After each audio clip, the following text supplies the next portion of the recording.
last session. It was raining outside. I didn't know it started raining inside as well. Tomorrow I'm going to bring a rain jacket or umbrella. There's going to be what years for someone said it was a soaking experience. What do you think that was all about? Not find me open. Deliverance. It was a part of the Holy Spirit, isn't it? Part of the Holy Spirit. Can't imagine that it has to take people like you and us to get the Holy Spirit to come down upon us. How sad otherwise the Holy Spirit is in someone's pockets now. It's in our pockets or in our bags, handbags, or it's sitting in the car or somewhere. And He just longs to be with us. Just longs to be with us. Because the Father has sent Him for you and me. What a lovely experience of deliverance is today. And those healings that have taken place is just the tip of the iceberg. By the time tomorrow comes, there's going to be more than 100% healing in those who are experiencing it. I believe that. Do you believe?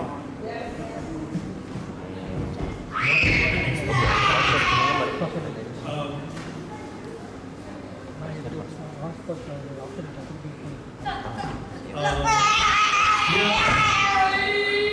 we're so grateful to God for having sent His preacher to us. Have you ever experienced the Word of God in the depth that we have been taught today? It is like opening page 754 and reading something, and then we lift 754A, 754B, 754C, all in that one page, and so many revelations coming. Never ever experienced that before. How blessed we are all to be here and experience it. There are many people who read the Bible. You and I are beginning to experience the Bible. Not just read the Bible. To get the Bible alive in us. That's what the word does. Is brother coming or shall I take over?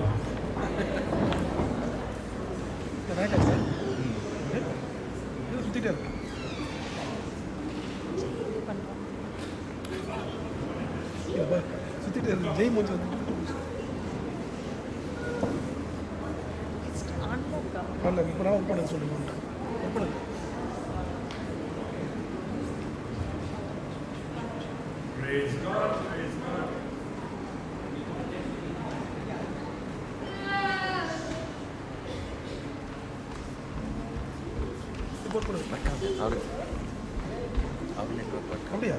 Praise the Lord. God is good.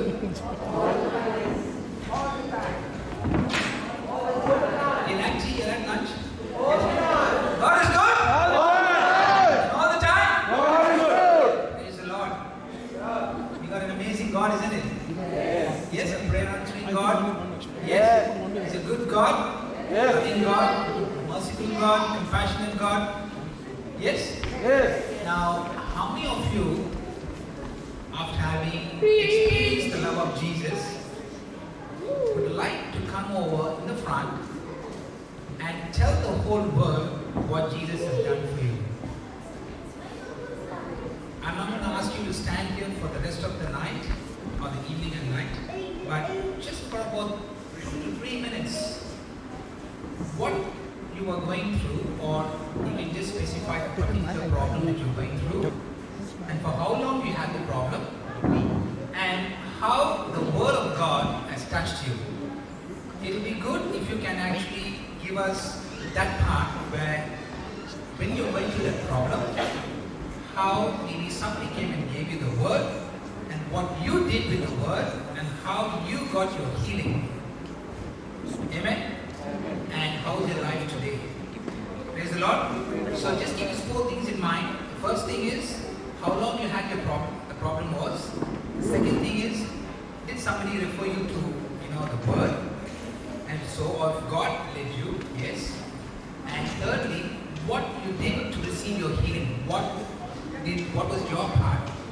That's very important. Okay, you believe, you accepted, you started speaking, you can say the same things. That's fine.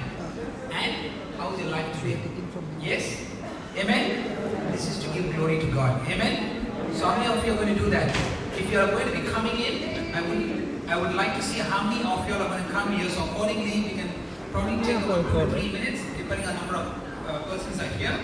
And then you can ask brother to come and continue his teaching. So if you want to give your testimony, can you come here and just wait here as each person gives their testimony, you can continue and give your own testimony. Yes? Praise the Lord. Praise God. It is for the glory of God. You're standing and witnessing to God, to Jesus in your life. And remember, all these testimonies are being watched not only by you, but the people who are here, but also on the internet and YouTube. So everybody who's seen that testimony, they're going to be blessed as well. Amen? Amen? Praise the Lord. I know every one of you would like to be like Brother Johnson, to travel to places, to go from one place to another, to go and share the word, because I don't want to keep quiet about it. I want to go and share the good news. But by giving your testimony, thousands of people will see it and they'll be blessed by it. Amen? Amen. Amen? So many of you would like to come.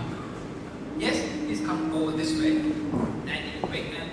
Those who want to come, please come. Thank you. God bless you all. Praise God. Come, sister.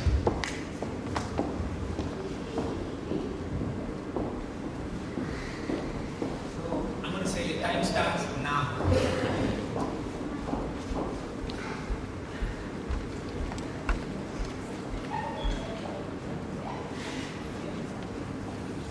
Good afternoon, everybody. Praise the Lord. Praise the Lord. Last time I don't really understand what is praise the Lord, what is hallelujah, what is praise you Jesus, what is bless you Jesus, all those things. And I'm very, very skeptical on every single thing. I really think that I can really understand with my own. But I met Brother Linus.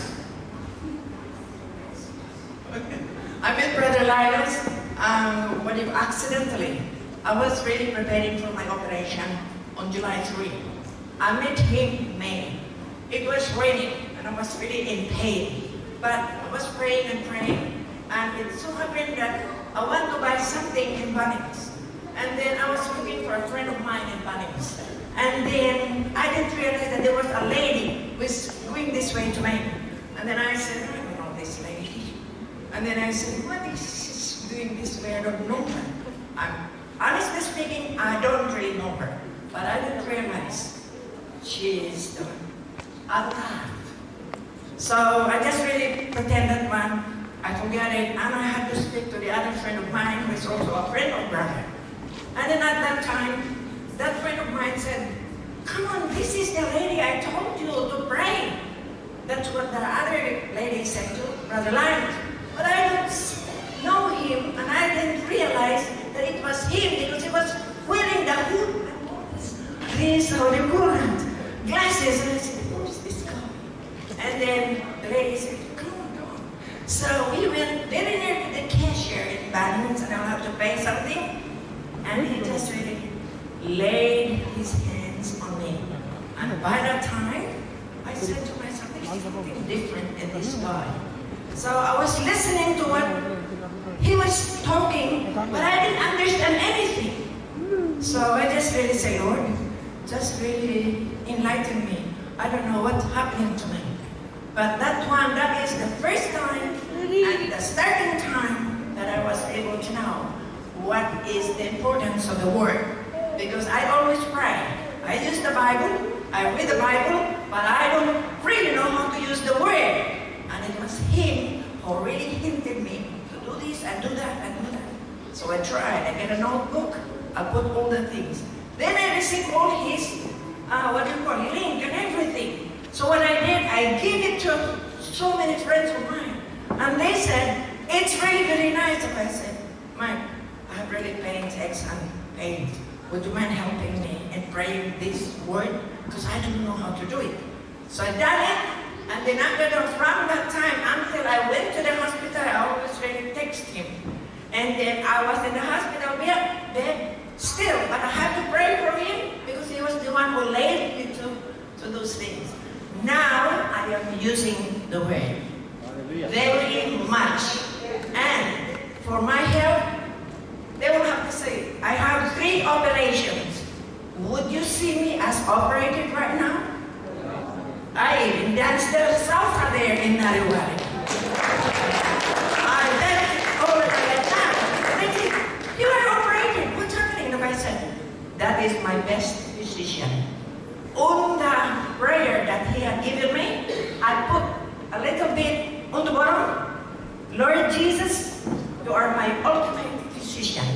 Hallelujah to you, Lord. Thank you. That is my prayer. Thank you, brother.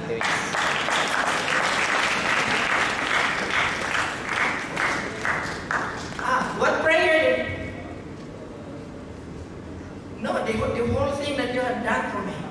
So the prayer that you have given me is quite a long prayer. I tried really very much to memorize the question, but I have to transfer it to my notebook. And then he said, I don't know very much the way he prayed, but I really stick to it. The prayer that he had given me, Father, in the name of Jesus, I am here as a sinner. I repented all my sins, and please forgive me. Lord Jesus, thank you for taking my place on the cross, for shedding your precious blood to me, and for dying for me. Jesus, I surrender all my life to you. In the mighty name of Jesus Christ, I renounce Satan and all of his works in my life. All those things to the bottom. I memorized that one, and the other one's another long prayer. I'm the body of Christ. Amen. I'm the body of Christ. Satan has no power and no place in me. My God, Jesus has anointed me. The Lord Jesus Christ's power is upon me. My Jesus has anointed me, filled me with love, and set me free. All the things that he had given me, and the rest, that is very long, that's not factual. The third one, he said to me that you have to do the scripture. I said, the scripture. The scripture says, 1 Peter 2:24, by the wounds and stripes of Jesus, you are healed. And then I said, God bless you and your family, life of abundance. So what I did, I just said, Lord, you have promised us, and you have promised me as your servant, that I am, by the wound and stripes of Jesus, I am healed. I declare, I'm praying to that Lord right now to happen on my case. I have colonoscopy, I have rectal polyp, I have laparoscopy. All these things, take this one out from me in the name of Jesus.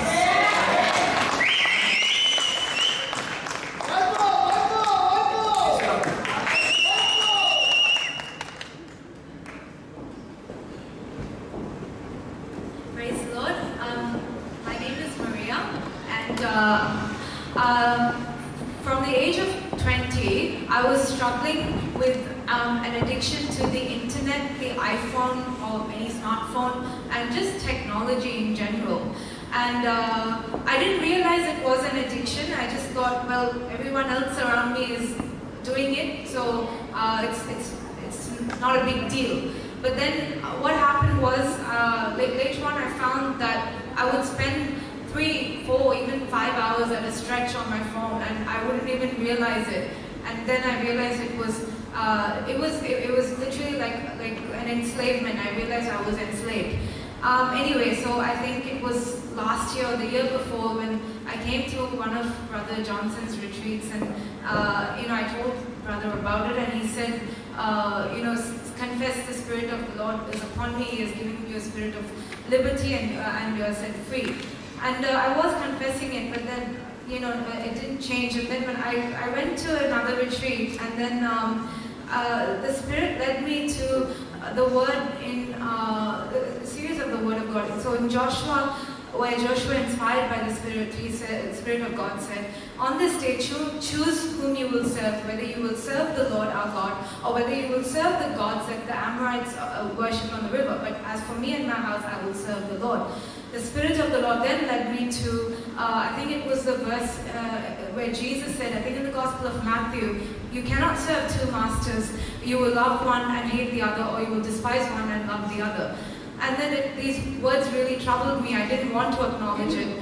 And then again, the other verse was in, I can't remember, but I know it was in the Gospel of Matthew, where he said, Jesus said, if anything is causing you to sin, then you have to take it out and throw it away. And then I realized that I was praying the wrong prayer. I was going on saying, Jesus, help me, I want to get out of the addiction. So you take this away from me. And he clearly said in his word, if something's causing you to sin, you take it out and you throw it away. And so as I went and I said to the Lord, this internet, the Safari Chrome app on your phone is the one that leads you to the internet. So I said, I know it sounds, foolish, because a lot of the reasoning would say that, oh, but you need the internet for this, this, and this. In today's world, you need the internet.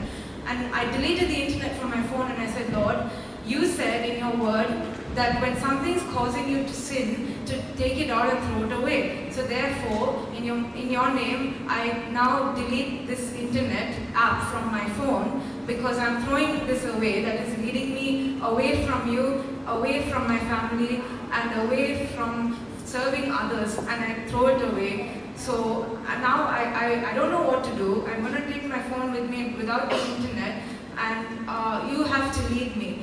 And so far he has, and because for the last 2 or 3 months I don't have the internet on my phone. I do, if I need to go anywhere, I do use Google Maps, but I don't have the internet at all on my phone. And the best part is I'm doing an online course on my laptop, and Satan, as soon as I was going to start the course, he whispered to me, well, you are going to get distracted with the internet again because you're doing an online course. But I said, no, Lord, you are victorious. And every time I start my work, I say, Lord, I commit this into your hands, and you take control of my thoughts and of the use of this internet. And till now, I've used the internet to read Christian articles where they would lead me to the Word of God. The same thing which was leading me away from God is leading me even more to have a conversation with God. And I just wanted to share how the Word of God has delivered me, and if He has delivered me, then for anyone who's struggling with the same addiction, He can deliver you too. Praise God. Praise God.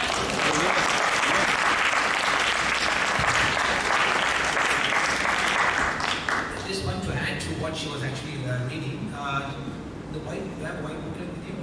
The white booklet, there's this prayer concerning wisdom and guidance. If you can actually remember that prayer, that's very good. And I think it says the mind of Christ and the wisdom of God is common in you. Amen. So let's believe that she has the mind of Christ, the wisdom of God. Amen. Praise the Lord. Praise the Lord. God is good. Is anyone else coming here? Anyone else? Come on. Yes, please.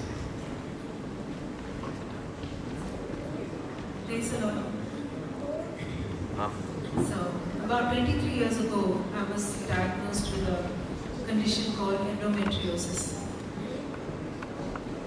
23 years ago, I was diagnosed with a condition called endometriosis. And the doctors could not diagnose this condition based on a specific test.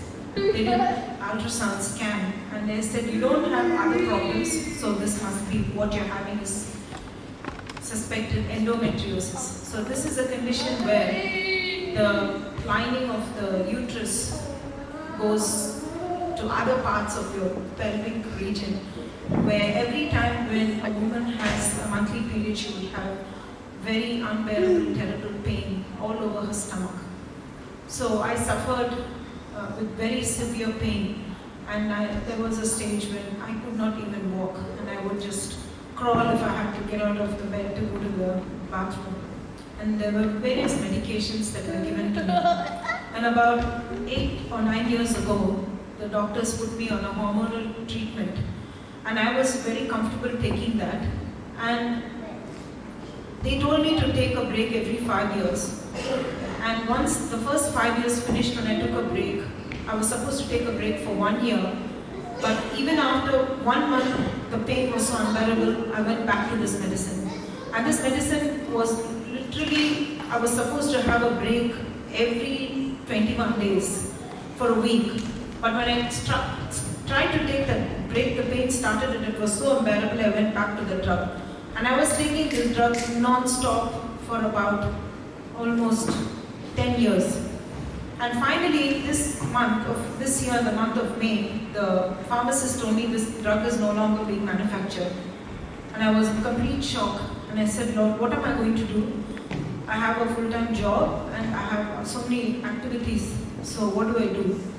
And I did not tell anybody about it, but I just went to the Blessed Sacrament. And I took the white book, which I have in this ministry. And I went there and I took the scripture card. And I started praying, I am the body of Christ. And Satan, you have no power in me. And suddenly the Holy Spirit, He told me to take Hebrews 1:14. I don't know if this time I put that verse, Hebrews 1:14.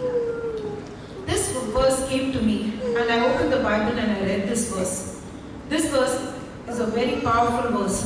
It is talking about how angels are called to minister those who inherit salvation.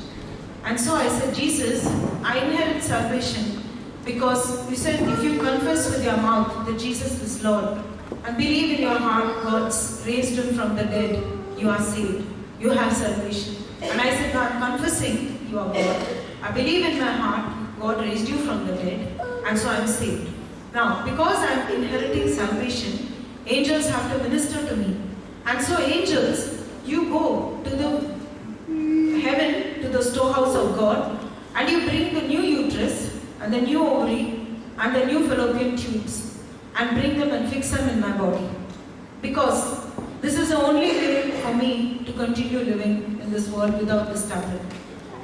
And when I kept confessing the scripture over and over again, first I started reading it.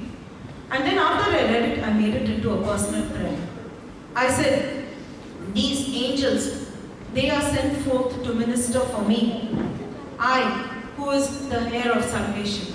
And so angels, what are you sent to minister? Minister for me to bring the uterus. Bring for me this ovary. All these problematic things in me bring. And then suddenly the Lord said, go to Deuteronomy and go to, I think, I'm not sure of the numbers, but the place where God says, if you do not follow all these covenants and commandments I give you, you shall be cursed because you have not obeyed. And I said, Deuteronomy 28, from 15 onwards. So Deuteronomy 28:15 says, if you do not obey the commandments, God is going to curse you. And I knew that this endometriosis, they said to me, it runs in families. And at that moment I said, Jesus, whatever is running in my family through the genes which came, my family, maybe this disease was a curse because it is coming through the genes. But you, in Galatians 3:13, you said, Christ became a curse because cursed is everyone. Christ was made a curse because Christ was made a curse for me. And because cursed is everyone who hangs on a tree. Put that one, sister, Galatians 3:13. We will just read that word of God and we will just confess that. So, I said, Jesus, in my heart, I said, Jesus, you became a curse because you hang on a tree. And you took away. Became. You were made. Jesus, you were made a curse. Jesus Christ has redeemed us from the curse of the law, being made a curse for us. For it is written, cursed is everyone that hangs on a tree. And so this became my prayer and said, Jesus, if this curse is in my family, where this disease is coming through the genes, you have broken this curse for me because you have made this curse for me. You have made into this curse, and because of that, I am free. I am set free from this hereditary disease that the doctor said is coming to me because of being born in such a family. I am set free from this. And my sister had the same problem, and they removed her full uterus and her ovaries and her tubes when it was about 5 or 6 years ago because she had very severe pain and she had more treatment. But I confessed this word of God and I said, all right, now the hereditary disease is broken. Now Jesus has given me new uterus, everything, because angels have confessed the word of God. And then one day, when I kept confessing the scripture, I met Brother Linus. We went for some help I wanted from him for some documents that I was preparing. And then suddenly, I told him, I said, Brother, I'm having one problem where I had this. Can you please pray for me? This is called endometriosis. So he said, okay, sister, don't worry, that name, whatever it be. But I cursed this.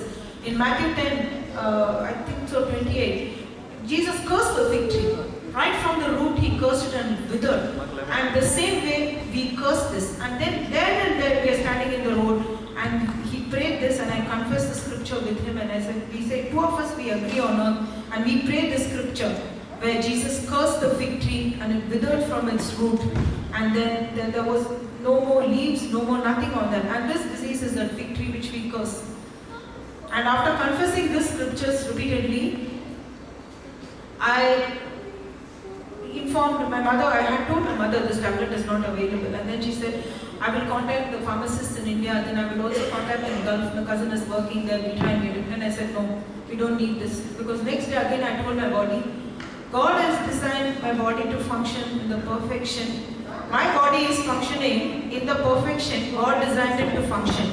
So, if these doctors are giving me a hormonal treatment, that means my body was not producing that hormone for this problem to be stopped. So I said, body, now you produce the same hormones which this tablet was giving me, and you will function in the perfection God has designed you to function. And I kept repeating this over and over again. By the grace of God and by the power of His word, I got my monthly period and there was no pain. I went to work. Nobody even knew about it, because I told my daughter 3-4 days ago earlier when I got time to talk. And that day there was a bishop mass in my parish, and they said, can you come and play confirmation mass? And I had a late meeting, and the mass was starting about 20 minutes only. And I ran from my office all the way to the car to run with the breathing, not a drop of pain, nothing. So God just took care of me in that situation, and I was able to go play for the mass, come home. Nobody knew in my house even that I was having, the monthly. Normally when we have that, you have at least some discomfort, some pain. There was nothing, absolutely nothing. And I was planning to give this testimony so many times before this, but I said, Lord, I will wait. Somebody will call. That is the time to go and give. And so I give all glory to God.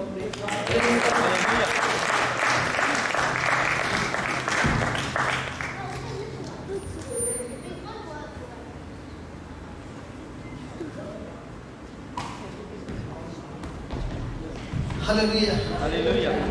I was going on saying, not become, made.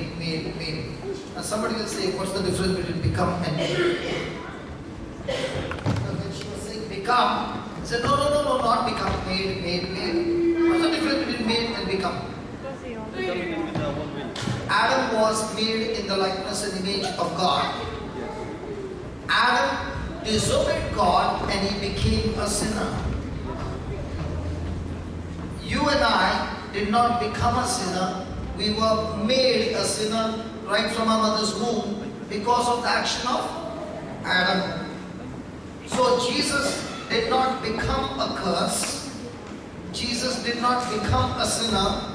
But God took our sin and made him to be sin. 2 Corinthians 5:21. And made him to be sin. Would you? No sin. So that now through him we are made the righteousness of God. We did not become righteous, but we are made righteous. So when it is made, it is not the person, but it is God. When it is become, it is you by which you became. And then you used the Deuteronomy 28. Okay, many people use Deuteronomy 28. Okay, when we do wrong or sin or disobey God, we come under curse. So, and that's why many people are still studying on the old covenant, that in the family there is a curse, there is this, which is true. But The moment you receive Jesus, you are no longer under law, but you are under grace and truth. And grace and truth says that through Jesus, every curse is nailed on the cross. Can you give the Lord a big hand for that? Hallelujah. Hallelujah. Look at that. For God made Jesus. He made him. He is God, the Father, made Jesus to be what? To be what? To be sin for us. So that who knew no sin, so that we might become, we cannot become. We are made, the righteousness means we are given a new birth, and by the new birth we have the new nature of God in us.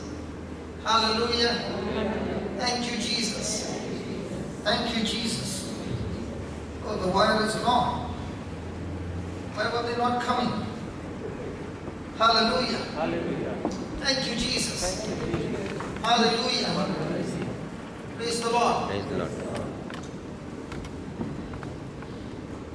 So now that we are made the righteousness, we are made a new creature, we are made new, that very moment in us is poured the love of Jesus. Amen? Amen. Now, how many of you have seen Jesus on the cross? The statue or the picture? So, according to the scriptures, that we know that it was the soldiers who nailed Jesus on the cross. Is that right? Hello, is that right? Yes. Now, what did Jesus nail on the cross? All our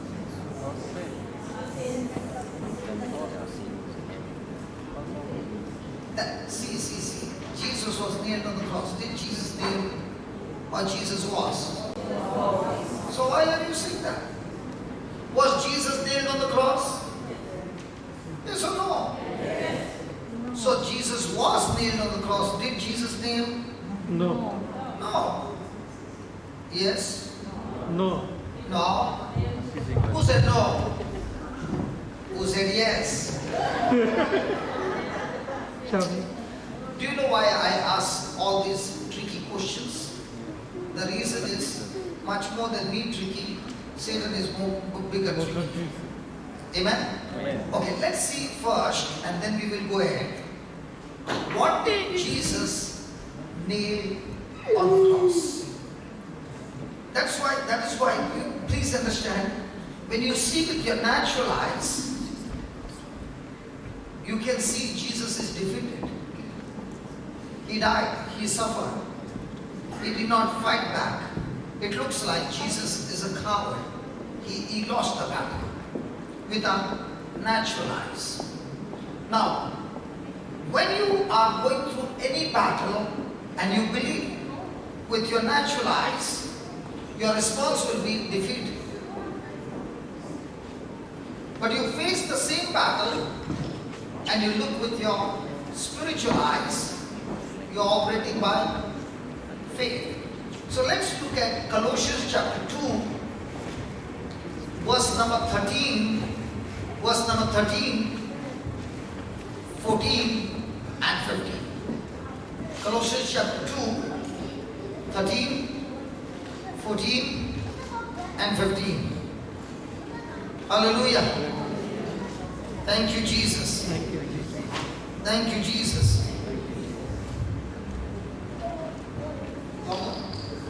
Praise God. How nice you feel when you get more freedom. Hallelujah. Thank you, Jesus. Okay. Colossians chapter 2, verse 13. And you being dead in your sins, means you being spiritually dead, spiritually with a sin nature, spiritually in enmity with God, spiritually no power to ever come out. You are enslaved of the devil. So you being dead in your sins and the uncircumcision of your flesh has, not will be, not will, has, say that has, past tense has, God quickened together. God gave life to you who was dead in sin. He gave His life together with Him. In other words, you were a plant that was as good as dead. He took that, put His life, and joined you together with Christ. Have you ever heard grafting? There are two plants put together, and when the plant is grafted, the fruits are always less.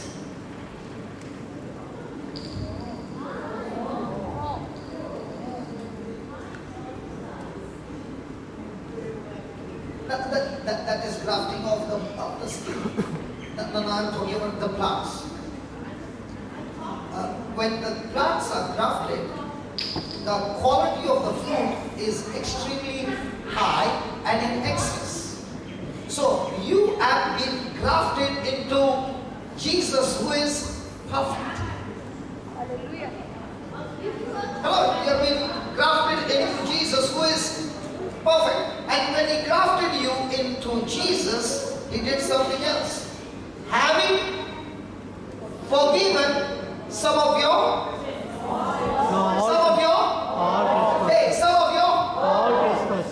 You know, when you are born again, God says all your sins today, tomorrow and forever has been already forgiven by God from His side. But for you to receive, it is just like you have a deposit in your account, but you go to the ATM machine, put the card and you put the code.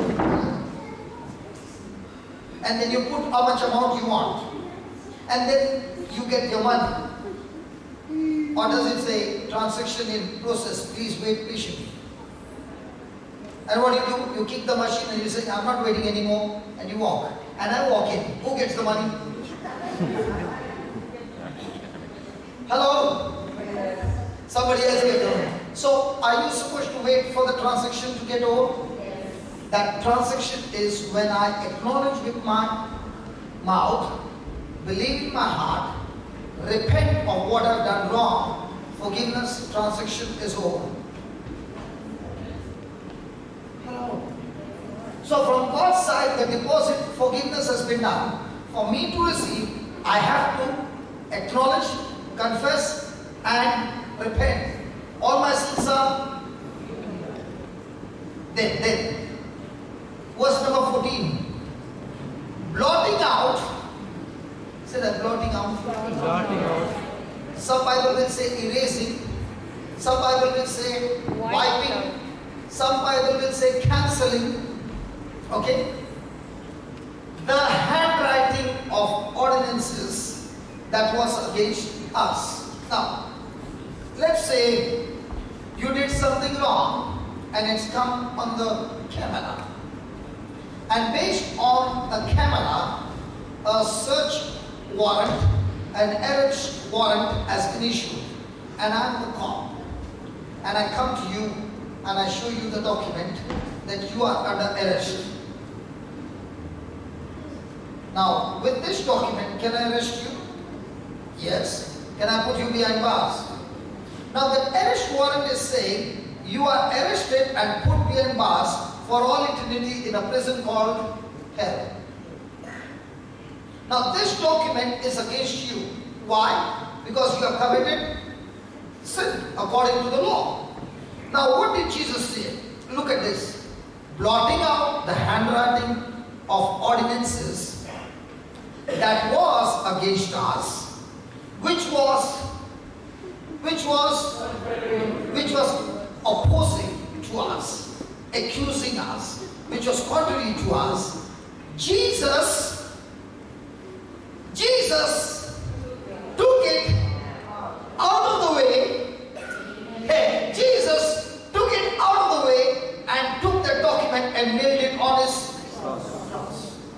Now, let me explain to you about love. Okay?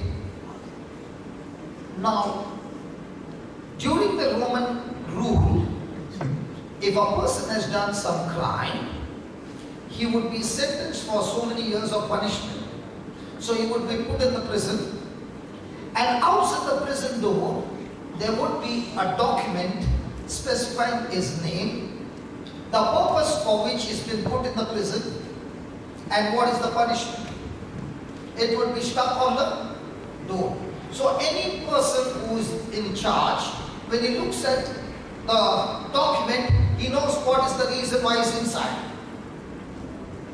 In the same way, when a person has done extremely severe crime, they would crucify him in the public. And they would write the document, the reason why he's being crucified, on top of his head. So when a person is watching the man being crucified, he looks above his head and he finds the reason why he's being crucified. Now when Jesus said, he is the Son of God, what did the high priest say? Blasphemy. And then he said, we don't need any more witness. Did he say that? Yes. So what was the reason why he got condemned? For claiming that he is the... Are you understanding? Yes. And that's why that he is the King of the Jews. That's why it was written on top. Are you following? Yes. So when a person is in a prison and when he has finished his sentence, everything is paid and the door is open, the first thing that the prisoner will do is take that document from the door, go to the authority and put a seal on it that the punishment is over, it has been paid in full. Now once he has the document, and if anybody calls him a criminal, he can be taken to task because he is no longer a criminal once the document is stamped. In the same way, our document which was there, Jesus took it, which was opposite to us, which demanded arrest and hell. He took it out of the way and nailed it on the cross, so that now there is no document against you forever. Amen. Hallelujah. That's all you can clap for the Lord.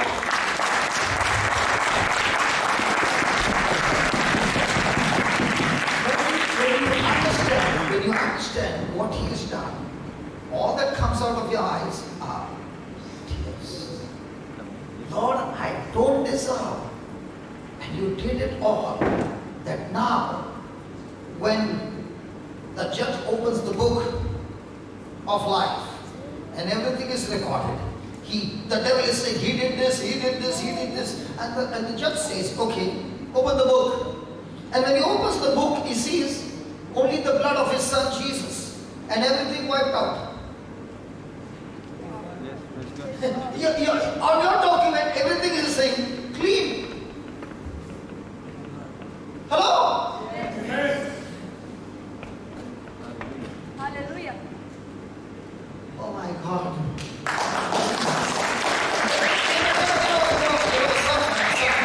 Sometimes I go crazy in amazement. Okay, listen. Let's say A, B, C are three people having three bad reports from the doctor. One mild, one middle, and one extremely bad. Okay? And all the three get report that they are healed. How will they come and say, you know, I got healed? What is the excitement? Hello, what is the excitement? I'm asking. They are saying that dust got healed.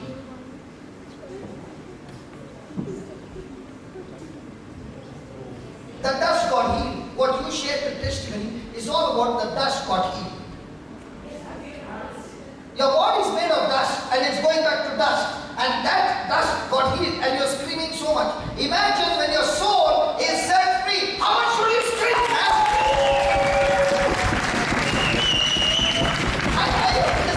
The dust is temporary, which is going back to earth. The soul is forever. And when the soul is saying, when the Lord is saying,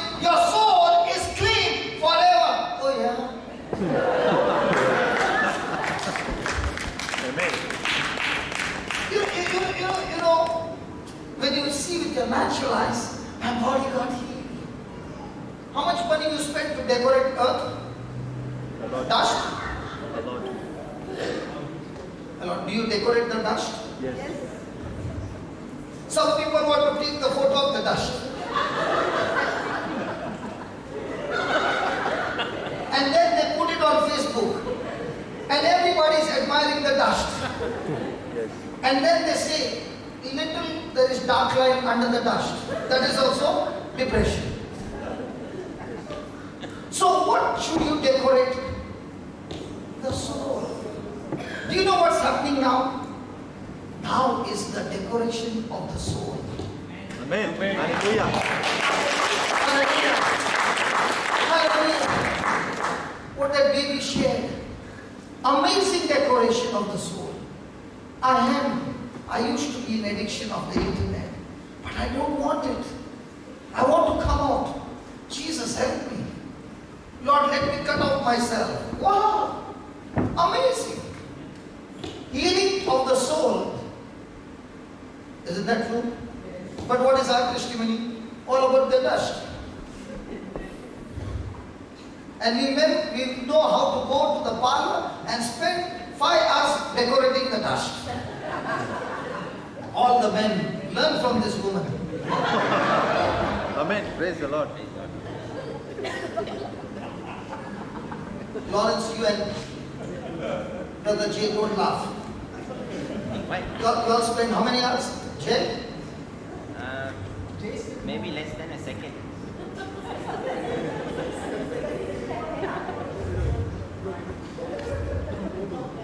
Why? You can't, we men can't spend time over there. I spend at least 6 hours a day. That's why some people say, how come your hair today is looking so neat? Praise God. Okay, ready? Ready. So, did Jesus nail? Yes. Or did Jesus nail what? All our record where? On the cross. So when he nailed on the record on the cross, then the punishment was for what? The record on the... Oh, did you get that? See, again. The Romans, when a prisoner is inside, the document was put on the door. What did the document say? He's being punished for this reason. Once that penalty has been paid, the record says, finished, sealed, not guilty. Hello, not guilty. Now what did Jesus do? He took our document, put it on the cross and said, the punishment that I'm going is for them and paid in full for not guilty.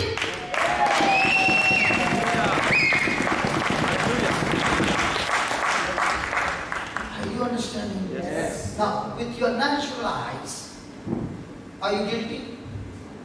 With your spiritual eyes, are you guilty? No. So the devil wants to fight with you always with your natural eyes.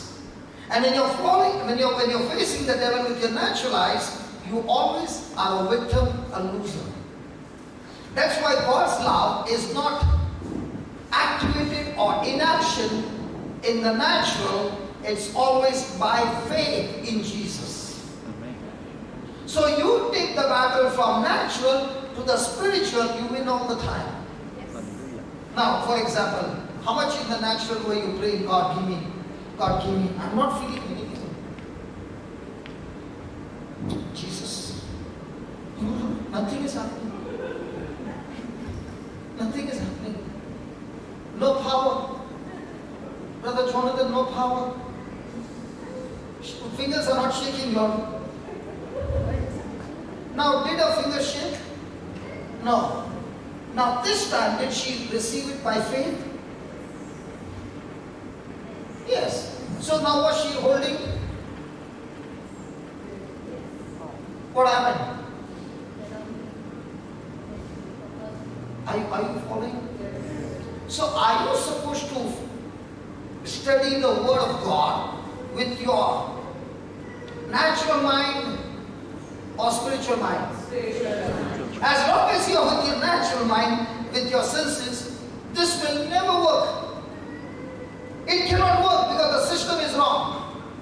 The moment you shift from natural mind to faith mind, now everything is at a high speed, very high speed, supernatural.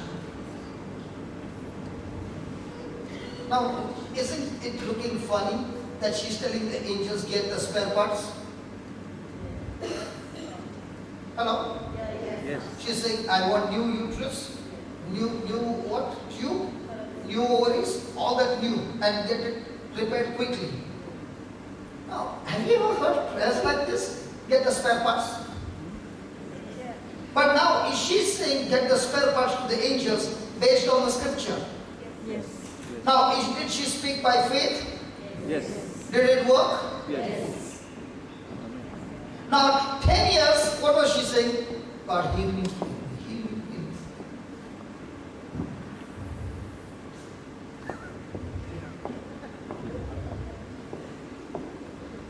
So, can you also tell the angels? Yes. Or is it only for Sheila? Everybody. Is it for everybody? Everybody. So, are you keeping your angels busy? Yes. Or they have forgotten to fly? Her angels forgot to fly for 10 years. Sorry to say. But when she began to learn to speak in faith, are the angels busy? Yes.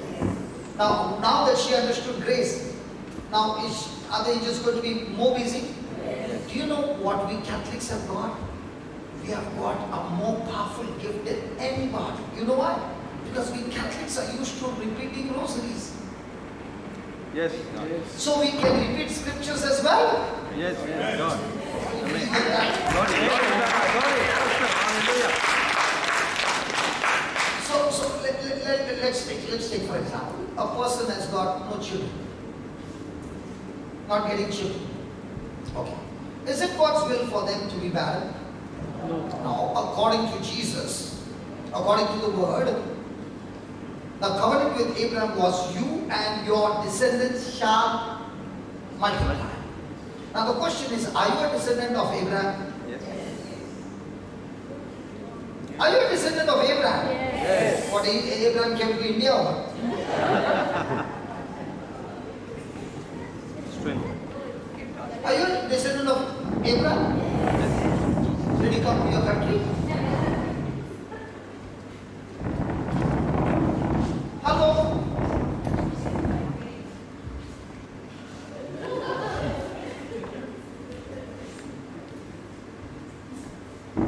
The Bible says, all those who believe in Jesus, Galatians 3:29, all those who believe in Jesus are descendants of Abraham. So do I have now a promise that every one of us have to multiply?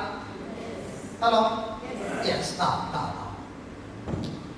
If that person is saying, Lord, according to your word, I'm supposed to multiply, my children, my generations are supposed to multiply.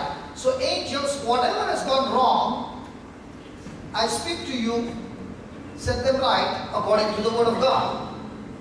Now, once the person has said, thank you Lord, it's done. Now the person is taking the rosary beads and every day saying, thank you Jesus, I am pregnant. What did that person say? Thank you Jesus. Sheila, are you going to start that? You can tell for other people. No, because now the uterus is so new, ovary is new.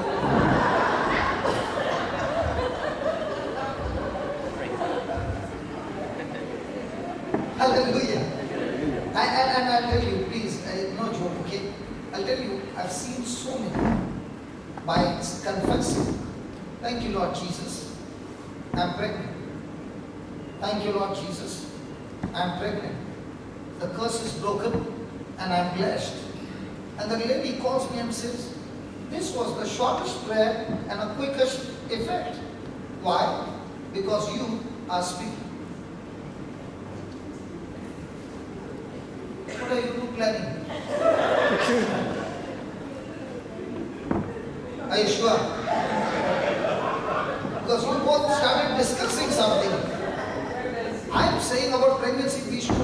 sitting right in front of me, are discussing something. You want me to pray for pregnancy?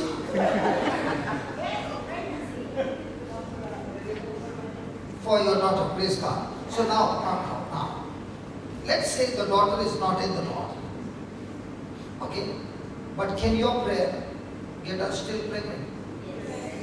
Because God saw their faith. Whose faith? Their faith over lowering the paralytic man. So is God seeing your faith? Yeah. But now you say like this, Lord Jesus, thank you, my daughter is pregnant and she has encountered you like never ever in her life. So she is pregnant, she's got Jesus, and now the pregnancy is 9 months full of Jesus. Now tell me, is it a short prayer? Yeah. Is it a prayer of love? Yes. Is it a prayer of faith? Yes. Will it work? Yes. Praise God. Now let me show you why when most of the people pray, it doesn't work. Why? Galatians chapter 6 verse 5. Are we enjoying? Yes. Isn't the word of God such a beautiful treasure hunt? And in all this, the more and more you sit with the Lord, and He begins to give you all these secrets, you are saying, wow, Jesus, I want to get more and more and more. For in Christ Jesus, for in 6:5. Oh, 5:6, sorry, 5:6. 5:6. No, sorry, 5:6. Oh, my mistake, 5:6.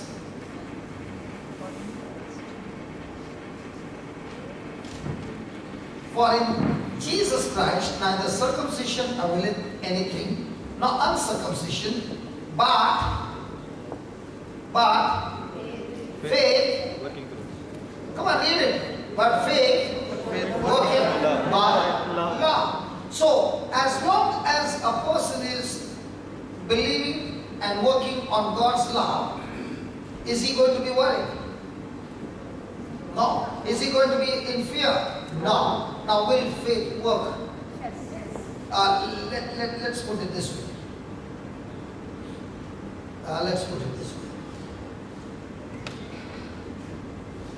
A person is going through terrible time in his finances. Let me give you my testimony. I lost everything, no money to eat food, and in this condition, I met the Lord. And now my journey began with Jesus. And did you eat biscuits? Like that, but not this biscuit. But we get Parle G biscuit in India. Okay? It has got a lot of sugar. Okay? When you eat that biscuit, your whole battery gets charged up in no time because of sugar. Okay? Now, when the lunch would take place, lunch break, I would spend 5 rupees on a biscuit packet, take a glass of water, dip it in, and eat, and that was my lunch. And then go on the factory and work physical work. When the batteries would go down, go again for a biscuit and eat it again. Are you following? Yes. And when the salary would come, the love of God had taken me into such deep that most of the salary would go into the treasury of the church. Hello, are you listening? Yes. Yes. And I would only want work, go and share my testimony, and what I get, put it in the treasury, and still be on the same track, even though I was earning now a big amount, but I would be still on the same track. But I did not realize the love had built in me such a faith that I could believe for God to supply all my needs. Are you following? Yes. Because I now realized that this God loves me so much that He got me out of all my bad habits, addictions. He delivered me from all those things. He not only did that, He changed my life. He gave me the power that I could see supernatural things happening every day. So when I read that, give and it shall be given, my mind was all the time give. And it became like a stronghold. But in 8 months' time, I started my business, the same business that I'd gone into a loss, the same business, and this time it began to prosper. Hallelujah. I began to see anything that I'm touching is prospering. And then I began to realize it is only because of His grace. Believe me, when I'm coming and when I'm walking, I'm preparing myself that this is what I'm going to speak. By the time I come here, everything is changing. The person to whom I'm giving my notes, I'm saying, put it on the screen. That notes also doesn't come on the screen. Because by the time I come here, he has changed everything. And now what am I doing? Which one is easy? To preach what I'm prepared or to speak what he's telling me? That is easy. You come here now.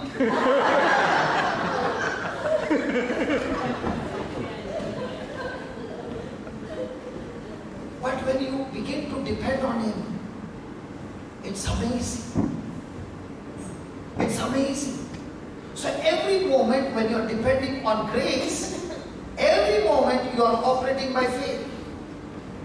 And when you're operating by faith, the results are mind-blowing.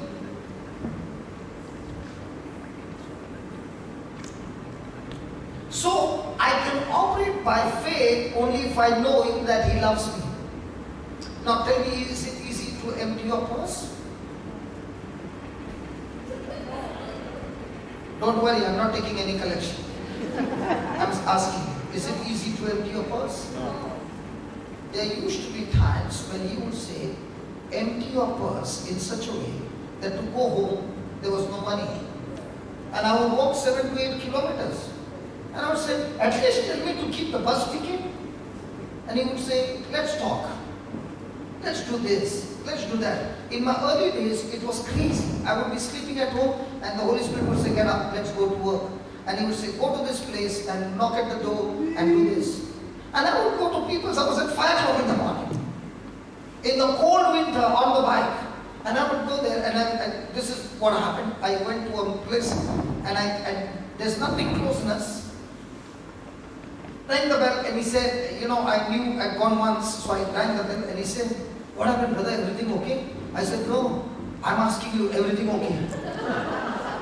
And this man said, I'm okay. And he said, why did you come at 5 o'clock? I said, I don't know. He told me to come, I came.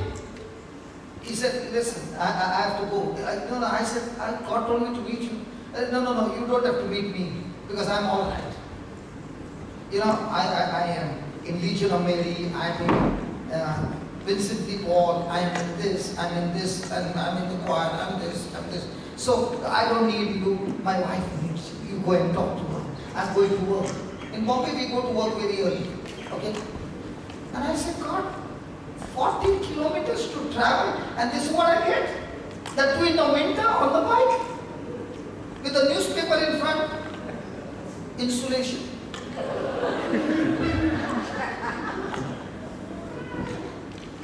And everything happened and I came back and I said, God, why do you tell me to do such crazy things?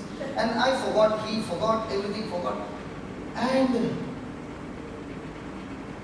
after about 3 months, the wife called me up and said, my husband is at the point of death.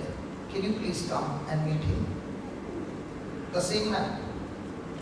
And when I went to meet him, this time he never said, I'm in this group, that group, and I'm this and I'm that. He's just looking at me. And I said, I don't know, brother, why I come 3 months back. But it's not late. Can you talk? And we began to speak, and I began to preach to him the word of God. And he heard it. I went my way, he went his way, no news after that, nothing at all, nothing at all. And I did not even know. Some 4 or 5 years back, later on, 5 years later on, I was in Goa preaching in one church. And there I see a man with bread and eggs in a plastic bag, in a half bag. And I'm looking at him. And I recognize him and I leave from where I'm preaching and I go to him and I said, "What are you doing with bread and eggs?" He said, "I heard your voice on the mic and I knew this has to be my brother. And that's why I came. I went to buy bread and eggs and I heard your voice." And I said, "What are you doing here?" He said, "I came to buy eggs and bread." And I said, "What did you get here? You never told me." He said, "It was on the 25th of December. Now listen to this. God is amazingly interesting. Is it a Christmas day?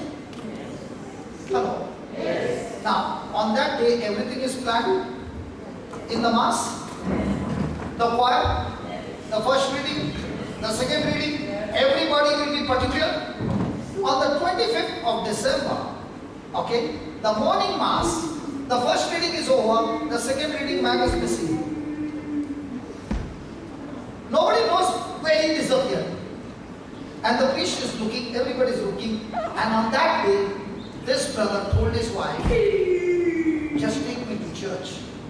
I want to go to church." And he's sitting on the last row. And the priest saw him and said, "Gary, come and do the second reading." And he's thinking, "This is my last day." And he's walking slowly, his body, pulling his body to the altar. He goes on the altar, begins to do the reading, and now he's a good singer. He starts the hallelujah. Okay? And the power of God comes on him. And in an instant, his body is completely healed. Praise God. And then I said, "Now brother, where are you? Which ministry are you working?" He said, "I don't have any ministry now." I said, "What do you mean? You are not doing anything?" "No, in those days I used to do everything because it was I who was doing it. Now nobody knows what I'm doing." I said, "Now what do you mean?" He said, "Simple. I take my guitar and I go to the orphanages and all this, and nobody in my parish knows what I'm doing because I'm doing everything in secret. Between me and the Holy Spirit, I learn my lesson."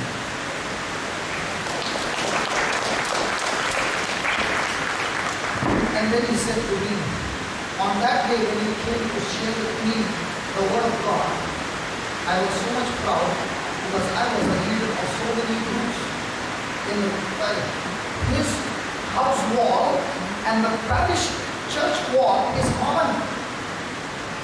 Do you understand? He says, more than the priest, I'm inside the church. Every priest knows me. That's what he said. And now he said, "I knew them all, brother, but I did not know Jesus. Now I've come to know Jesus. And he is my love." Hallelujah. He is my love. So when you are in love, love will make you do things and you will begin to wonder, "Lord, you told me to do, I did it, but I don't understand why you told me to do it." And when you did it and you came back after a long time, you'll see the fruit of that seed that you planted. Hallelujah. Is that interesting? So, faith works by. So, if the devil wants to stop your faith, what does he need to do? Hello? He has to only deactivate God's love in you. Now, you are praying and praying, it's not working. Because the fuse is gone off. But the moment you believe that God loves you, now, that knowing that God loves you makes you fearless to believe and trust in God and step out in faith. Now let's all this time we were working together. Did you see sometimes the people came on a wheelchair, sometimes they came on crutches, they came on so many things. But did you see me getting worried? Why not? Because I know one thing. He loves me. And because He loves me, He takes care of me every moment of my life. Do you know, whenever you are worried, do you know what you are worried of? You have doubted His love. That's all. Have you ever got worried about your future? About your children's future? About your job? About your finances? About all these things? The enemy wants you to be in that trip. So that as you are in that trip, you are saying, God, I don't trust your love. Hallelujah. Hallelujah. Did Jesus say, can you see the sparrows and the birds? Does the Father take care of them? Have you ever heard headlines? Birds died out of starvation. Have you ever heard? Whether it's winter, rainy season, any season, the Father feeds them. But have you heard birds in the cage died with starvation? Who put them in the cage? Man. Now can a man forget to feed the birds? But can Father forget to feed the birds which are flying freely? That's the difference between God and man. Man's God is, he's so pretty, let me put you in a cage. After that your mood went off. That poor fellow is dying of starvation, then also you don't want to see him. Some of them like the fish guy, nice beautiful fish, and then the water becomes so green that you have to see where is the fish. Is that right or wrong? Right. Come on. Right. But what about God?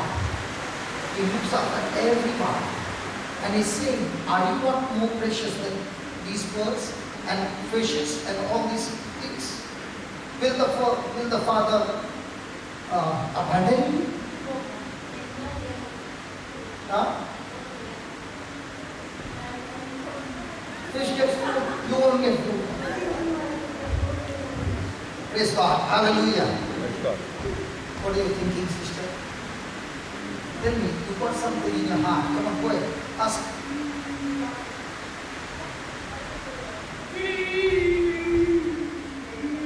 You are feeling the love? Isn't that beautiful? And if every day we are only talking about love, love, love, love, love, do you have any worry? The reason you are worried is because you are doubting the love. Now, let me give you another example. These are the things that God is telling me to share. When I started my business at a very young age, God blessed me so much that the money was chasing me. Okay?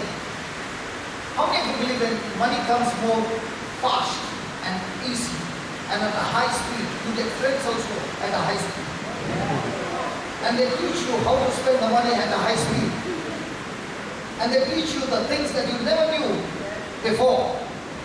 Praise God. So on one side the money was coming, on the other side the spending also was on a high speed. Praise God. Hallelujah. And then the speed also begins on the bad side.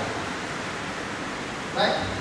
So one day my dad said to me, I don't want you to come so late at home. Was it a good statement? You know what I said? I don't want to stay in this house anymore. And I packed my bag and walked over to the house, and before leaving, I gave him a piece of my mind. I said, what you earn in a month, I earn much more than that within few hours. What do you think would be happening to my dad?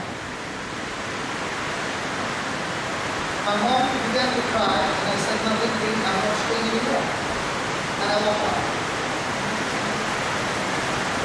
Now, when life begins to walk in, with the blessings of God in me, everything went crazy, and I lost everything, and now I'm in debts. Now, when you are in debts, who comes to your memory? Mom or dad? Mom doesn't have money. Who has got money? But can you go to dad? So do you need a mediator?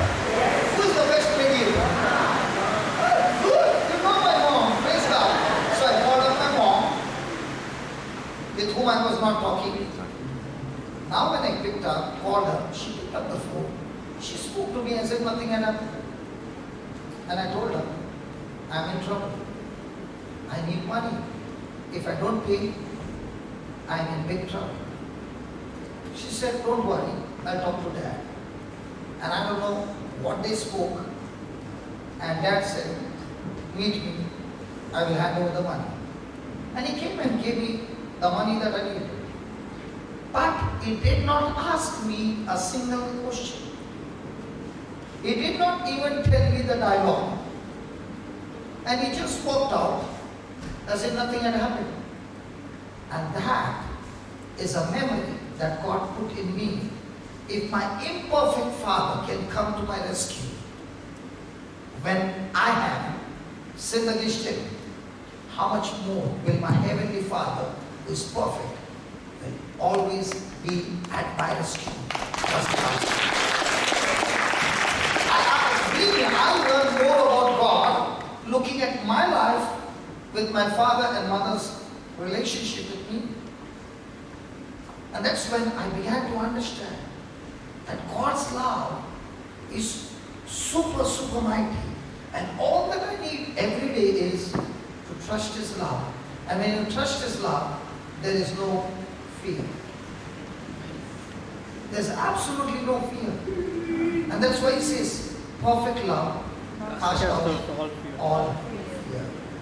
If you have ever had fear, you have not had fear because of your circumstances, but only because you have fear, you have doubted His love.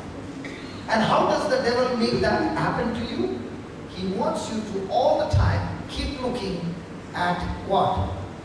Your circumstances, your situations. And the Father is saying, stop looking at all that and start looking at Jesus. A person whose eyes are fixed on Jesus experiences the Father's love. A person who gets his eyes off Jesus to anything around you, you are in trouble. Peter could walk on the water when he fixed his eyes on Jesus, on the word come. The moment he shifted his eyes, he began to sink. And that is the challenge for every one of us. Every promise of God is a yes in Christ Jesus. But the moment I get my eyes off Jesus, now I am in trouble. So what are you going to talk to yourself? All the time the challenge is, am I going to continue to focus on Jesus? Who are the ones who will see the love perfected in them? See, the love can be perfected in two ways. Do you know which one? Who are the ones who will experience God's love? Is there God's love inside us? Yes. But is it in action? No. Why not? Who are the ones who will experience this? Give me 1 John 2:5. 1 John 2:5.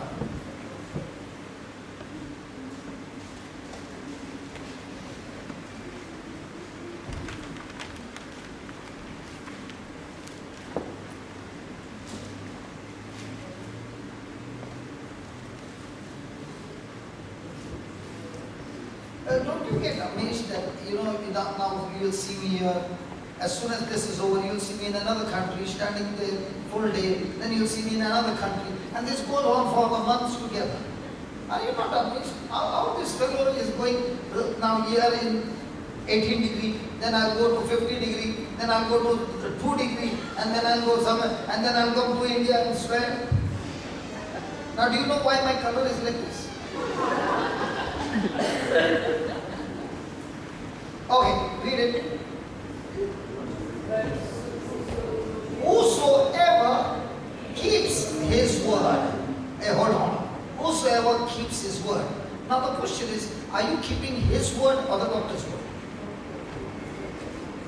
Are you keeping His word or what your spouse said, children said? Are you keeping His word or what your circumstances are saying? Whose word is abiding in you? Can we talk, please? Are we talking something practical? Yes. See, the challenge is not how much you pray.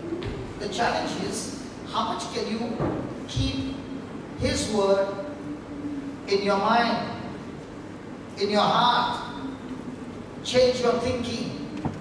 So, whosoever keeps his word, in him, verily, come on, read it, verily, the love of God is perfect. Okay, let's see. Now, I am working in an office where there is a person who is irritating me. Now, when that person is irritating me, what will be my emotions? Anger. So when the emotions is anger, am I looking at that person or am I looking at Jesus? So am I going to win this battle? Now let's say these are my clear glasses and I put black glasses. Now how will I see her? Fair or dark? So the problem is with her or my lenses? My lenses. So now when I see her, when I put red glasses, how will I see her? Red. So the problem is where? My own lenses. So if this person is troubling me and I am looking at Jesus, what is Jesus telling me to do to him? Kill him. Love your enemies. Now, to do that, will I have to obey his word? Yes. So the more I am obeying his word, will the love of God get perfected in me? Yes. So when I am disobeying the word of God, will the love get perfected or something else will get perfected in me? So, is it easy? No. But is God saying that keeping his word will perfect the love of God in me? Yes. So that means he is saying, I have the ability, I have the capacity in my new birth system that I can keep his word. If I was not able to keep his word, he would have never told me to keep his word. Yeah, praise God. I knew some preacher has come behind me. How do I know? How do I know? How do I know? Because you are not abiding in what I am saying. You are abiding in the word behind me.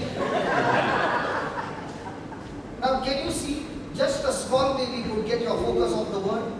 So what about the big babies in the office? Will they get your focus off Jesus? Thank you, sister. Your baby is really helping me to preach the gospel with example. Now, what if the baby comes again? Will you again look at the baby? So when you are looking at the baby, did you get off the focus of what you were hearing? That is the battle. The battle is, this person is coming against me. Am I going to look at that person or am I going to keep looking at what Jesus said? So the more you look at what Jesus said, then Jesus is saying, are you fighting against flesh and blood or are you fighting against principalities?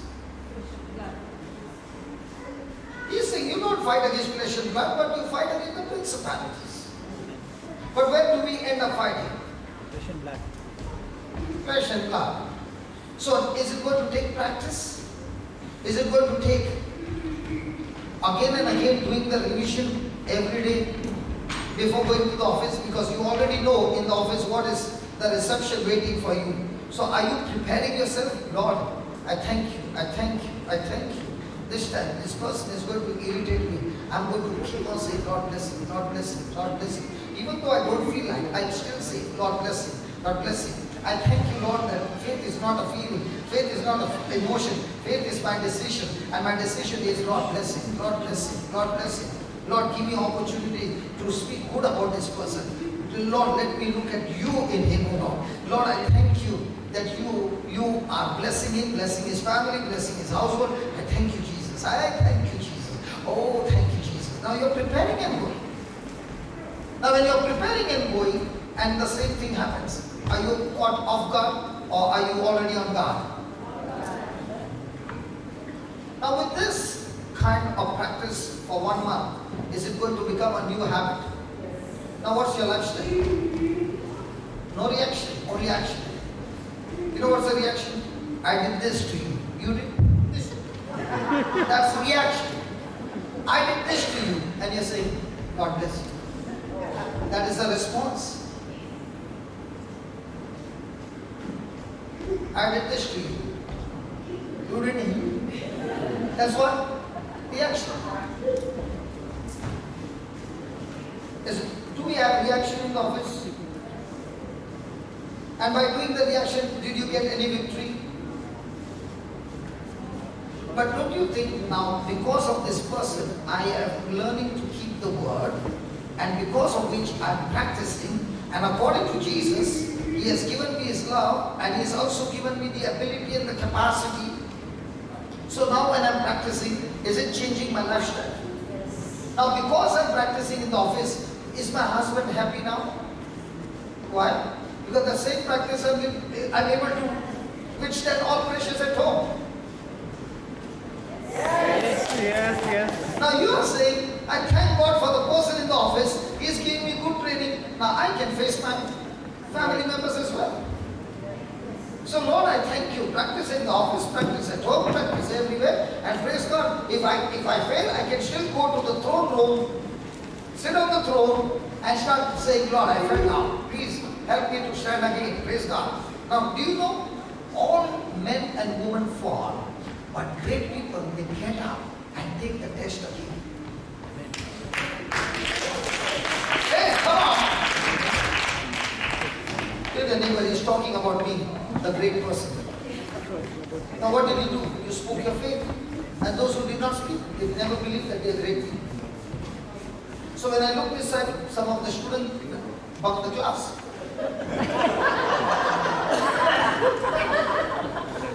We used to do that in college when the teacher would turn like this.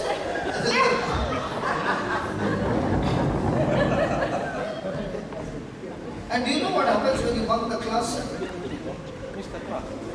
No, please go, don't feel guilty. Please go. No. Please go. Hallelujah. You know, I love to have an open class. You know, in my Bible class, which I had in a place called Andheri in my early days. In that class, we used to start at 6 o'clock and wind up at 12 o'clock. Okay? In that class, anybody can come in and anybody can go in. But the class continues. And whoever comes, if he comes with a sick person, he gets a chance to practice healing. Okay? So we used to have, and there were people, see in Bombay, everybody is working. So they know that the class will close at 12 o'clock. So even if they come at 11:30, they would come to the class for half an hour and go back, and even in that half an hour something would happen. And when I started this way, the students began to multiply, and in all my classes totally, I had around 400 students in my early days. And you know why my growth came? Because even though I knew little, I would stand by faith and say, God, I'm shameless for you. No matter what happens, I'm going to stand and you are going to help me to speak. I might not be speaking like a Bible teacher. The Bible teachers are very systematic. I don't know that because I started teaching on the street. And that's why on the street we always talk like this. That's why God taught me to speak like this. So I can't speak God and you're listening. No, I can't do that. Because that's how He taught me. You speak, they have question. And in this what happened is, many times, I didn't have the answer. And I would say, I'll meet you tomorrow, I'll come back to you. And then go home and cry and say, come on, teach me. I don't know this answer. Give me the answer. Give me the answer. And He would show me in the scripture the answer. Because I would never settle for an answer which is not in the scripture. No, I don't want to settle it. So when I began to do that, I found that everything that I have to speak and believe has to be backed up with scripture. Because that can never go wrong. Amen. Hallelujah. See, God doesn't need you to speak big words. I heard once an evangelist on the TV saying, his name is Benny Hinn. Okay? He said once he was at the stadium big stadium, and all the crowd had come. And he was sitting there and he said, Holy Spirit, help me to speak. And the Lord said, I want you to preach today only 3 words. Jesus loves you. And after you're finished, come and sit down. And nobody does anything. Do you know what it means every minute? What is the rent paid for the stadium? Are you understanding? Yes. The crowd is full. And he goes there and on the mic he says, Jesus loves you. And he comes and sits down. And he closes his eyes. And he says, now what do I do, Lord? He says, don't do anything, just rest here. And his eyes are closed and he's talking to the Lord. The choir is looking at him. The crowd is looking at him. Nothing is happening and he's sitting down there. Do you know what that means? People are going to get restless. Come on, man. I stood in a queue last evening to get inside the stadium.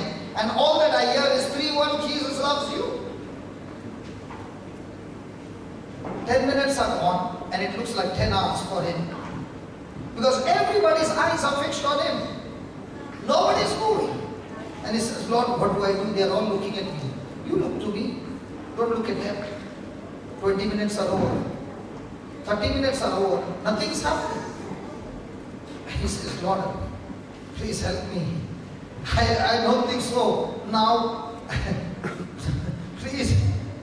And all of a sudden, at the 40th minute, he hears screaming and yelling.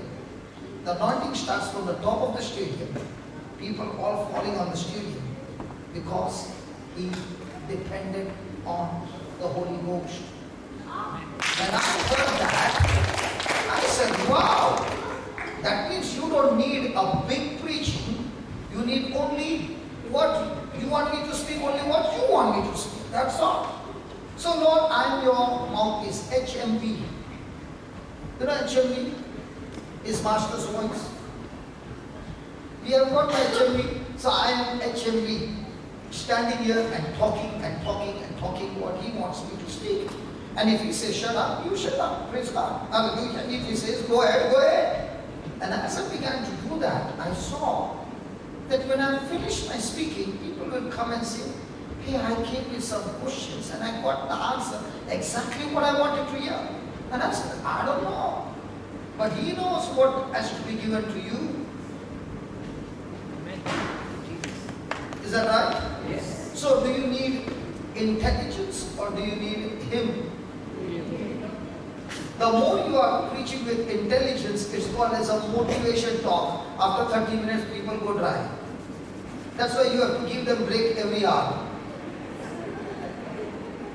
When it is a motivation talk, your brain cannot take that. In 30 minutes or 45 minutes, you are already dried up. But when it is an anointing, it can go the whole day, the whole night without a break, and it goes on and on. Sometimes it goes on such high speed that after all this time you think, my God, 4 hours are gone. And I did not even realize 4 hours are gone. Why? Because when the Spirit speaks, your spirit who is hungry is receiving pure nourishment from heaven. Hallelujah. So, are you supposed to be all the time in the love of God? Yes. And if you are all the time focused on the love of God, will everything change in your life? Praise God. Hallelujah. Can you write some things?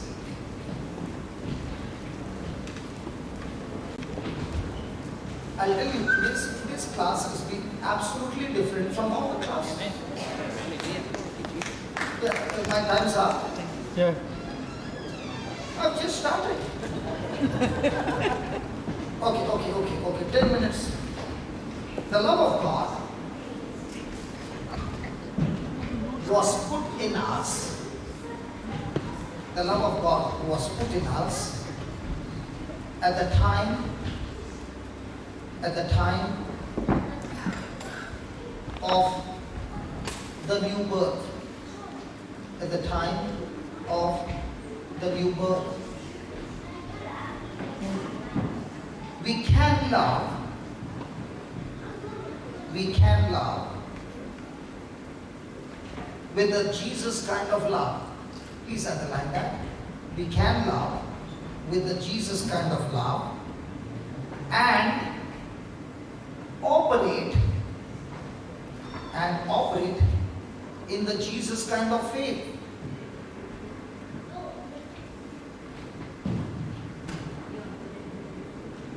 The Bible says it is the faith of God. The Bible says it is the faith of God that has been imparted. That has been imparted to our spirits. The faith of God has been imparted to our spirits. It is God's faith to our spirits. It is God's faith.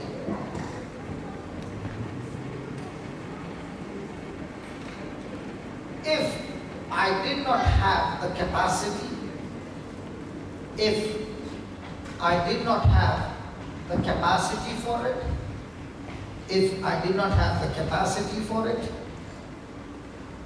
God wouldn't have given it to me. God wouldn't have given it to me in the first place.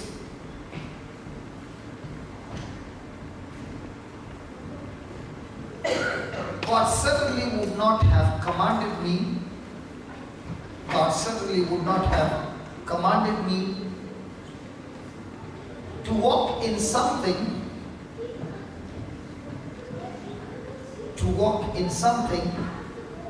for which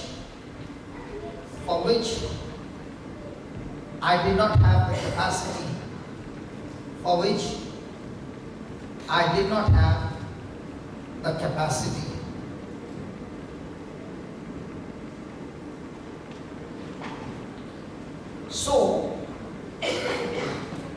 So I must understand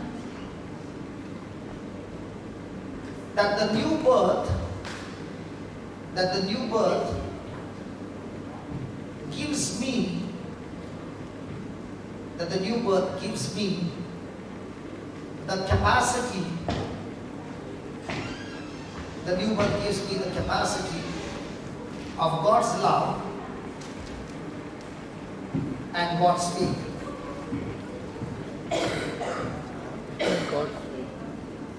But an unregenerated man,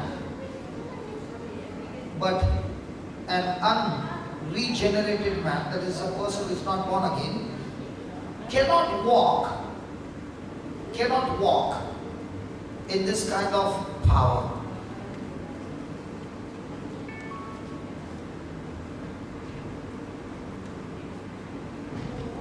In this kind of power.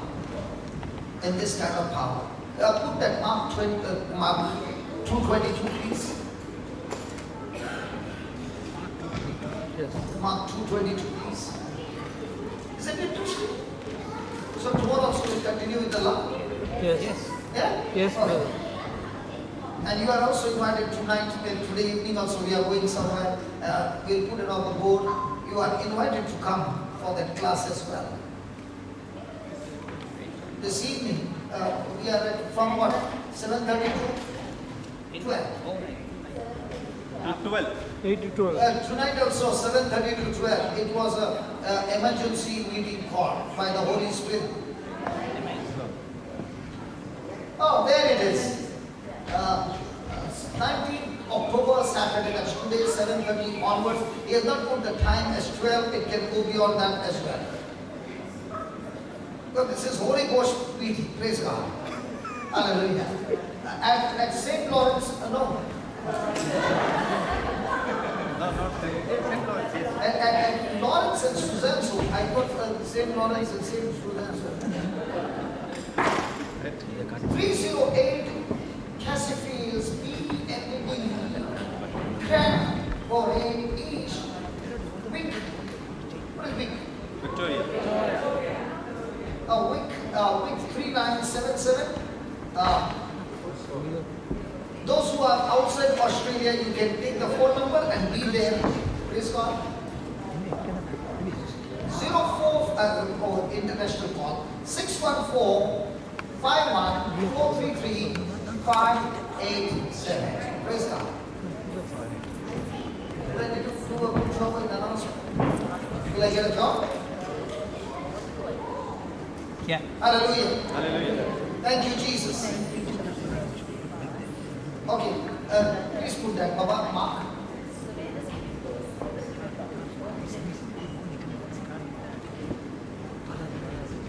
Yeah,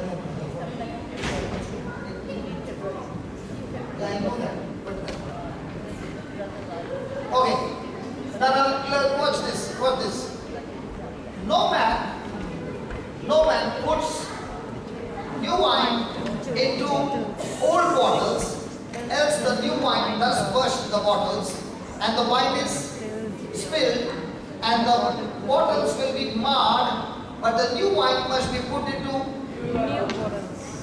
shall we read it again, please? Please.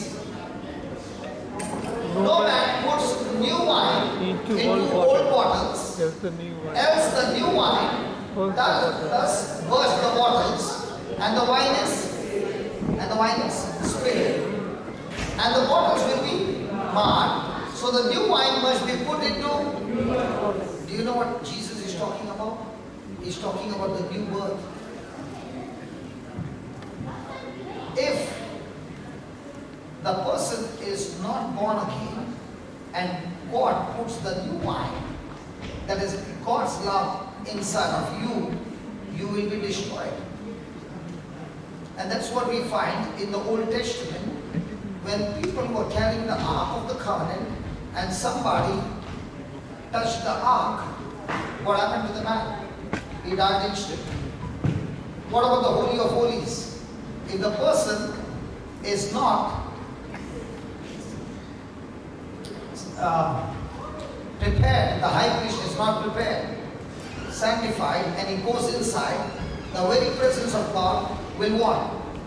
Kill him. But in the new covenant, much greater power than that, the resurrection power, God has put a new bottle. What is that new bottle? Your new spirit. And that's why that new wine is not spilling, neither is the bottle destroyed, because this new spirit that has come to the Holy Ghost has prepared me to carry this extreme power called love wherever I go. Is God love? Yes. What is God love? Yes. Now in the Old Testament, when they came, especially the Ark of the Covenant, who was supposed to carry the Ark? The priest. Anybody else would touch, they would die instantly. Because the presence of God is so powerful that the body could not take that power. But let's say today, if the Ark of the Covenant is there and you are born again, you can go and carry the Ark of the Covenant. Nothing will happen because your new generated spirit by God has prepared you to carry that power and your body can withstand it. Are you understanding? Are you understanding? That's what Jesus is talking about. Praise God. So when we come tomorrow, I just give you the trailer. I just give you the trailer of the new bottle and the new wine. Praise God. Heavenly Father, we thank you, we praise you, and those who are watching, Lord, the same anointing flows into everyone. Lord, thank you for your love that has been poured, the new wine in the new bottle, the new spirit, a new creation. And with this new creation, Lord, you have cancelled, nailed every document that was against us on the cross, and you have anointed us with the ministry of reconciliation, just as Father God, you were ministering through your Son Jesus and calling people into repentance to enter the kingdom of God. You, Almighty God, have made us ambassadors of Christ, where we are going, carrying the same gospel to the ends of the earth and bringing the souls into the kingdom. Lord, you did not count our trespasses, but canceled, erased, nailed it on the cross, and made us righteous. We thank you, we praise you for all that you have done. And from now on, we choose to believe, not with our natural mind, but with our spiritual mind, all that you have declared in your word. And we thank you and we praise you that everyone seated here and everyone watching, you have poured new wine in new water, in the new spirit, that is the born again spirit. And with this new wine, which is the love, which is the faith, which is the fullness of God that you have poured in us, Lord, help us to understand and operate in this love every day in our life, so that we are no longer walking by sight, but by faith and walking into the supernatural. We thank you, we praise you for this. In Jesus' name. Amen. Just a quick trailer, just listen. Were the apostles a fishermen? Were they learned? Come on. No. But when the new wine was poured into them, did they become supernatural? Yes. So tomorrow we will learn about the love of God that makes you supernatural in every aspect of life. Come on. Let's give the Lord a big hand. Hallelujah. Hallelujah. Let me stand and give the Lord a big hand. Come on. It is up all glory and honor. Praise God. Thank you, Jesus. Lord, thank you for that.